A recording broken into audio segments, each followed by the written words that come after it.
Bonjour. Alors aujourd'hui, on va aborder le lien entre ces deux théorèmes qui figurent dans la plupart de vos cours de première année dans le supérieur, quand vous abordez les notions de continuité, de dérivabilité, etc. Il s'agit du théorème de Rolle, dont on rappelle ici l'énoncé, et du théorème des accroissements finis. Rappelons que le théorème de Rolle dit, pour AB réel avec A strictement inférieur à B, si on pose f une fonction continue sur le segment AB et dérivable sur l'intervalle AB ouvert, tel que f de A égale f de B, donc qui prend en A et en B la même valeur, et bien alors il existe un C dans l'intervalle ouvert AB en lequel la dérivée de f s'annule.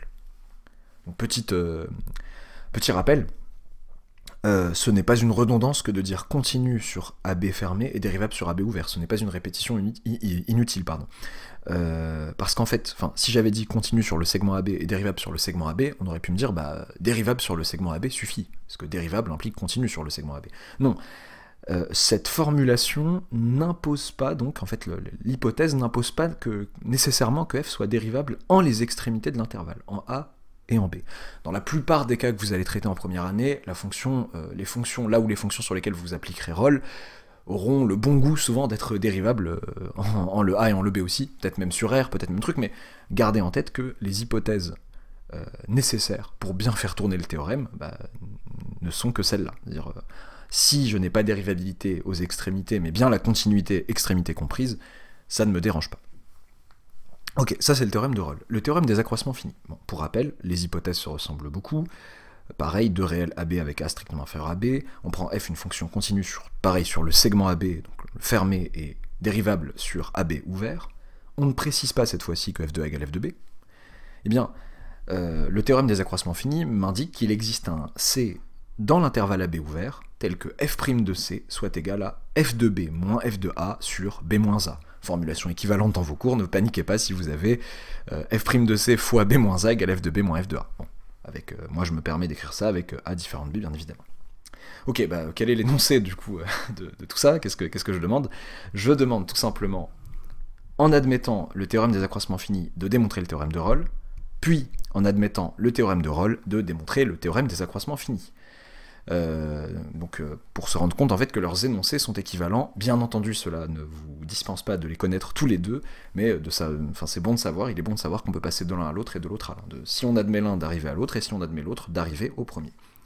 Qu'est-ce que je voulais rajouter? C'est probablement une démo de cours pour beaucoup d'entre vous.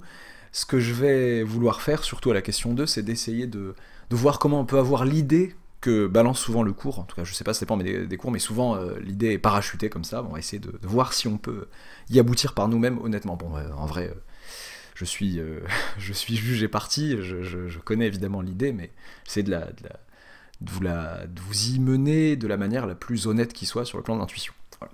Vous pouvez vous donner, je sais pas, franchement, c'est assez large, on va dire, de 15 à 40 minutes de réflexion en fonction de votre avancement. Ça vous fait travailler un peu sur votre cours, donc ça peut être pas mal. Si vous y êtes presque et que vous essayez de peaufiner les trucs, vous pouvez essayer de chercher un petit peu plus longtemps que d'habitude. Ok, on attaque. En admettant le théorème des accroissements finis, démontrer le théorème de Rolle. Bon, si j'admets le théorème des accroissements finis, c'est-à-dire que je sais que ça est tout le temps vrai. Donc je veux démontrer le théorème de Rolle. Moi, j'ai les yeux rivés sur ce que je veux démontrer. Je veux démontrer ça. Donc je veux me poser une fonction f qui vérifie les hypothèses du théorème de Rolle pour aboutir au théorème de Rolle. Donc, soit A, B appartenant à R, tel que A strictement inférieur à B, et F, bon, je vais pas répéter, bon, si, c'est pas grave, et F continue, parce que je vous aime bien, continue sur AB et dérivable sur AB ouvert, avec, f de A égale f de B. Donc ça, c'est les hypothèses du théorème que je cherche à démontrer. Donc j'ai posé les hypothèses et je vais essayer d'aboutir à la conclusion qu'on me demande. Mais je sais que j'ai le théorème des accroissements finis, bon, qu'il est admis dans cette première question. Bon, est-ce que f, que la fonction f que je tiens là, ne vérifierait pas les hypothèses du théorème des accroissements finis, que j'ai le droit d'utiliser? Bah oui, elle est continue sur le segment AB, elle est dérivable sur AB ouvert. Bon, le théorème des accroissements finis me garantit quelque chose. D'après le théorème des accroissements finis, bien que me dit ce théorème, il existe un C appartenant à AB ouvert, tel que f' de C soit égal à f de B moins f de A sur B moins A. Oui, mais et alors? Mais moi j'ai f de A égale f de B, puisque je suis en train de chercher à démontrer ce théorème. Donc j'en ai posé les hypothèses. J'ai posé comme hypothèse f de A égale f de B. Et donc ici, le f de B moins f de A, bah, ça va me faire f de A moins f de A. Ça me fait donc 0 sur B moins A, et ça me fait donc 0. D'où la conclusion du théorème de Rolle. D'où le théorème de Rolle. Ok. Bien, bon. Première question, pas très difficile. La deuxième, peut-être que ça va être un peu plus compliqué. Bon, là, on se rend compte dans la première question qu'en fait, le théorème d'Herold, j'allais dire, Herold étant une chouette dans Harry Potter, je pense, je dis pas de bêtises. Ouais. Revenons à nos moutons. Alors, quittons les... Non, c'est bon. Le théorème de Rolle n'est qu'un cas particulier du théorème des accroissements finis. Donc, passer du général au particulier, bon, ça s'est fait sans douleur. Maintenant, il va falloir passer du particulier au général. Ok, bon. Donc, pareil, ce qu'on va faire, c'est qu'on va poser les hypothèses ici. Donc, soit f, une fonction continue sur AB, dérivable sur AB ouvert, et je veux aboutir à ça. Sachant que j'ai le droit d'utiliser le théorème de Rolle. Ok. Donc, je vais pas reposer A et B, bon, soit f continue sur A, B fermé et dérivable sur AB ouvert, hop, bon, un peu moche. Alors, bon, le crochet là quand même, tac. Alors, c'est tout, oui, c'est tout ce que je peux poser comme hypothèse. Malheureusement, je sais que j'ai le droit d'appliquer le théorème de Rolle. Oui, mais avoir le droit d'appliquer le théorème de Rolle, c'est si j'en ai les hypothèses. Là, j'en ai pas les hypothèses, j'ai pas toutes les hypothèses, j'ai pas f de A égale f de B. Mais qu'est-ce que je vais faire? Je vais aboutir à... Il existe un C appartenant à AB ouvert tel que f' de C égale f de B moins f de A sur B moins A. Donc non seulement j'ai pas toutes les hypothèses qu'il me faut pour appliquer Rolle, mais la conclusion que je veux ne ressemble pas complètement à Rolle. Il faudrait que je m'arme d'hypothèses supplémentaires, ou alors que je me mette dans une situation où je pourrais appliquer Rolle, et que ma conclusion, que je puisse, d'une conclusion de Rolle, aboutir à une conclusion comme celle-là. Une conclusion de Rolle, c'est... aboutir à une dérivée qui fait 0. Une dérivée en un point qui fait 0. Mais là, je veux une dérivée en un point qui fait f de b moins f de a sur b moins a. Ouais, mais je veux une dérivée en un... Enfin, je veux traduire le fait qu'à un moment donné, il y aurait une dérivée en un point qui ferait 0. Donc voilà, en fait, là, ce que je suis en train d'essayer de faire, c'est effectivement, souvent dans les démos des accroissements finis à partir de Rolle, on vous parachute que poser comme fonction, etc. Là, je veux qu'on y arrive un peu intuitivement, même si parfois, effectivement... Faut être pragmatique. Je dis pas que l'intuition, j'espère laisser la part belle à l'intuition dans mes exercices, dans mes corrections surtout, sur mon site aussi, dans mes corrigés, j'espère que ce souci est visible, de dire, bon, comment on arrive honnêtement à ce résultat, comment on pense à l'idée, c'est important, mais dans certaines situations, surtout dans des démos de cours, où j'ai une idée complètement neuve, à laquelle j'avais jamais pensé auparavant, bah, c'est pas grave, faut pas se dire, ah, mais comment j'aurais jamais eu cette idée, etc. Mais c'est pas grave du tout, bon, bah, je l'ai eu cette première fois, je m'arme de cette idée, fort de cette démo de cours, je m'arme de cette idée si un jour en DS j'ai un truc qui ressemble à ça, etc. Voilà. Donc au contraire, il faut voir les choses positivement. Alors, je veux aboutir à ça, moi, avec ma fonction f. Comment traduire ça avec une dérivée qui serait nulle? Bah, l'effort que je peux faire, pas un très gros effort, mais c'est pas un très gros effort, mais il s'agirait de montrer qu'il existe un C appartenant à B, je mets bien montre en queue, pour bien dire que je ne l'ai pas fait encore. Il existe un C appartenant à B tel que f' de C moins f de B moins f de A sur B moins A égale 0 en fait. Bon. Ce que j'ai fait, c'est juste que j'ai reformulé ça en mettant des deux côtés, en mettant du même côté ça et ça, de l'égalité. Donc ça moins ça égale 0. Ah bah ça pourrait se traduire par une... Ça serait la dérivée, en un point C, non pas de la fonction f, mais d'une fonction affiliée à f. Et c'est là qu'on va avoir l'idée d'essayer de construire une fonction g, qui a un rapport avec f, qui, elle, peut-être, on l'espère en tout cas, en a et en b aurait la même valeur, prendrait la même valeur, g de a égale g de b, et avec, du coup, elle serait aussi continue, si je la construis de manière simple par rapport à f, ça veut dire quoi de manière simple par rapport à f? C'est-à-dire en prenant f et en la travaillant, en lui ajoutant quelque chose de continu, de dérivable sur AB ouvert et continu sur AB fermé, des trucs assez sympas. À quelle fonction g qui dépendrait de f je peux penser pour que la dérivée de la fonction g en un point c me donne ça? Bon, bah moi je pense déjà à une fonction qui à x associe f de x. Bah oui, puisque quand je vais dériver après, ça ferait du f' de x, et quand j'évalue en c, ça ferait du f' de c. Et comment, en dérivant, on peut aboutir à un truc comme ça? Par exemple, je sais que là, pour l'instant, j'essaye d'introduire une fonction comme je peux. Par exemple, qu'est-ce qui dérivé va donner ça? Qui a l'air constant, quoi, par rapport à mon c. C'est c, en fait. C remplace la variable, en quelque sorte, parce qu'on veut qu'il existe un c vérifiant machin. Ce qui a bien pu se dériver pour arriver à ça, c'est x plus une constante, en fait, fois f de b moins f de a sur b moins a. Pourquoi plus une constante? Donc, en vrai, la constante, on la connaît quand on sait la question, on connaît la fonction à poser, on sait quelle constante faut poser. Moi, je fais semblant de ne pas la connaître. Je dis juste que ça me donne envie de poser une fonction g, qui s'écrirait comme ça. Pourquoi avec plus constante? Parce que si je mets juste x fois f de b moins f de a sur b moins a, la dérivée va bien me donner ça. Mais je mets plus constante parce que ce que je veux pas juste que la dérivée corresponde à cette expression-là, je veux aussi que g de b soit égal à g de a. Et donc je vais essayer de trouver le bon cas, quoi. Donc je vais parler de gk, soit k appartenant à R, et je vais poser gk, la fonction qui à x associe f de x moins x plus k, facteur de f de b moins f de a sur b moins a. Quelqu'un d'autre aurait pu me dire, pourquoi tu ne poses pas f de x moins x, facteur de f de b moins f de a sur b moins a, plus une constante k toute seule? Ça revient au même, là. Parce que si vous développez intelligemment, vous faites ça fois ça, ça fait votre x fois f de b moins f de a sur b moins a, moins, enfin plus ou moins, ça dépend si j'ai compté le moins, k, facteur de f de b moins f de a sur b moins a, qui elle-même sera votre constante. Donc ça revient au même que ce que je propose, en fait. Ok. On veut, donc qu'est-ce que je vais dire déjà? Je dis, écoutez, gk, déjà, elle est continue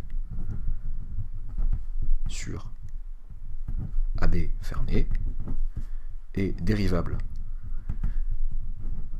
sur AB ouvert, car f l'est, en fait. Car f l'est par somme de fonctions continues, par théorème généraux, dérivable sur AB ouvert et continue sur AB fermé. Là, je prends f et je soustrais une fonction affine. Donc, ça va. Ok, bon. On cherche K. Pardon, je l'ai appelé G ou GK? Faut que je sois clair. Ouais, c'est bon, j'ai dit GK, super. Hop, excusez-moi, on cherche K tel que, GK de A soit égal à GK de B. C'est ce que j'espère au final. On va regarder ce que vaut GK de A et GK de B, en fait. GK de A, ça fait combien? GK de A, ça fait f de A moins A plus K.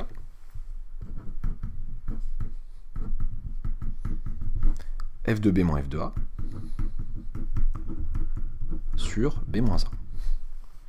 Et GK de B, ça fait F de B moins B plus K fois F de B moins F de A sur B moins 1. Ok. Bon, ceux qui connaissent la fonction que je veux poser savent que j'aurais... Enfin, j'ai résisté contre la tentation de mettre x moins k ici. Parce que là, je sais que je préfère mettre x moins k que x+1, mais ça revient au même. C'est une constante, je vais pouvoir me débrouiller sans... Bon, ça change pas grand-chose, hein, je radote. Alors, quand est-ce que gk de A égale gk de B? Faut peut-être s'intéresser à leur différence, voir quand la différence est nulle. Gk de A moins gk de B, ça nous fait quoi? Gk de B moins gk de A, ça revient au même. Gk de B moins gk de A, ça nous fait ça moins ça, enfin, on fait attention, donc ça fait f de B moins f de A. Du coup, faisons attention, moins... Alors, je vais y aller assez rapidement, B moins A, le jour J en contrôle ou quoi, n'hésitez vraiment pas à poser le calcul pour faire d'erreur. Il m'arrive aussi d'en faire, f de B moins f de A sur B moins A, donc là, qu'est-ce que j'ai fait? J'ai fait ça moins ça, et donc les moins K f de B moins f de A, enfin, moins K f de B moins f de A, plus, moins K f de B moins f de A sur B moins A, tout ça, c'est parti, en fait, les K sont partis, il ne reste plus que le moins B moins A, machin. Ok, mais en fait, qu'est-ce que ça me fait, ça? Les K sont-ils vraiment partis? les k m'ont l'air d'être partis, et donc ça me fait... En fait, ça me fait 0 ce machin, parce que f de b moins f de a moins b-a et les b-a qui sont là partent, enfin en quotient produit, et il reste moins f de b moins f de a, et ça nous fait 0. Ah. Donc en fait, en posant, je m'y attendais pas nécessairement. Je vais vérifier quand même mon résultat qui me semble... C'est marrant, non, j'avais l'habitude de l'avoir avec une certaine fonction. Why not? Pourquoi pas? J'ai un doute un peu bizarre, ouais, c'est pas grave. Alors, gk2b moins gk2a, ça fait f de b moins f de a moins b moins a, donc ça fait 0. Bon, bah, j'ai pas l'impression de m'être trompé. Donc en fait, on a que quel que soit k appartenant à R, gk de a égale gk de b. Intéressant ça. Donc, je peux poser le cas que je veux, si je me trompe pas. Donc, en particulier, en prenant avec k égale 0, on va poser g, la fonction qui a x associé, et bien f de x moins x facteur de f de b moins f de a sur b moins a. On va calculer honnêtement. On va calculer f de g, pardon. Donc g, on a dit qu'elle était dérivable sur voilà, blablabla. Je réécris pas tout, parce que je l'avais déjà dit pour tous les gk. Donc c'est G0 en fait. Bon. Eh bien, G0 de A, ça me fait F de A moins A fois F de B moins F de A sur B moins A. Ok, bon, mais comment je vais arriver à un truc sympathique avec ça? Oui, c'est pour ça qu'on pose une fonction particulière autre. Je vais vous dire à qui je pensais depuis le début. Je pensais pas que tout le monde allait marcher. Ça m'a échappé. Donc apparemment, pour tous les cas, ça marche, c'est parfait. Ça me fait donc, si je mets ça sous le même dénominateur, ça fait f de a facteur de b moins a facteur de f de b moins f de a bon. Sur b moins a. Est-ce que c'était une bonne idée? Donc ça me fait f de a fois b moins f de a fois a. Donc bf de a moins a f de b, et du coup les moins af de a et plus af de a disparaissent, et donc ça me fait sur b moins a. Ok, très bien. G0 de a, ça me fait ça. G0 de b, ça me fait donc f de b moins b fois f de b moins f de a sur b moins a. Je fais attention, là le b facteur de tout ça. Ok, et ça me fait donc eh bien f de b facteur de b moins a moins b facteur de f de b moins f de a sur b moins a. Espérons que ça fasse la même chose quand même. Ça fait bien. Hop. Qu'est-ce qui va rester?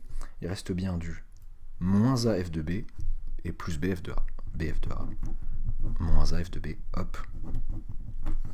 Donc on a bien G0 de a égale G0 de b. D'après le théorème de Rolle appliqué à G0.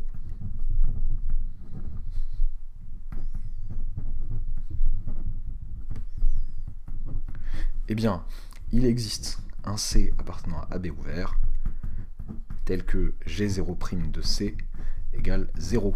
C'est-à-dire, je rappelle qui est G0, la fonction G0 c'était elle. Donc G0' de C, ça va faire f' de C moins f de B moins f de A sur B moins A. C'est-à-dire que f' de C égale f de B moins f de A sur B moins A. Oui, attends, c'est un peu moche. Tac, attendez, pardon. Donc, bah, j'explique un petit peu. Je dérive ça, donc G0' de x. Si vous, est-ce que je l'avais dérivé à un moment? Non, je l'avais dit à l'oral.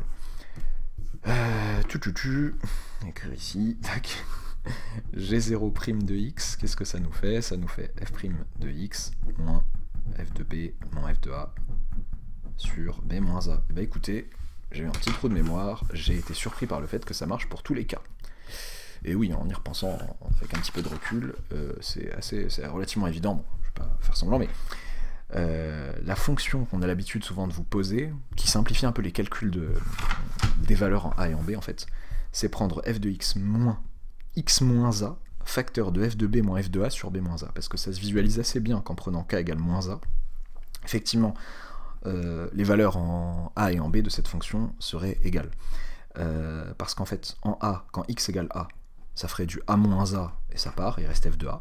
Et quand x égale b, ça fait du b-a, qui se simplifie en quotient en produit avec le b-a qui est là, donc ça fait f de b moins f moins f de a, et ça fait encore f de a.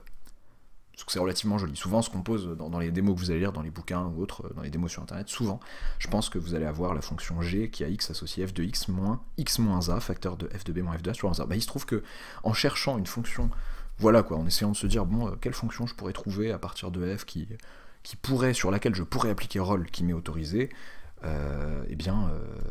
et qui permettent d'avoir la dérivée qui coïncide bien avec ce qu'il faut, on a envie de poser x plus constante, f de x moins x plus constante fois f de b moins f de a sur b moins a, et il semble, et il est clair que toutes les constantes k marchent en fait.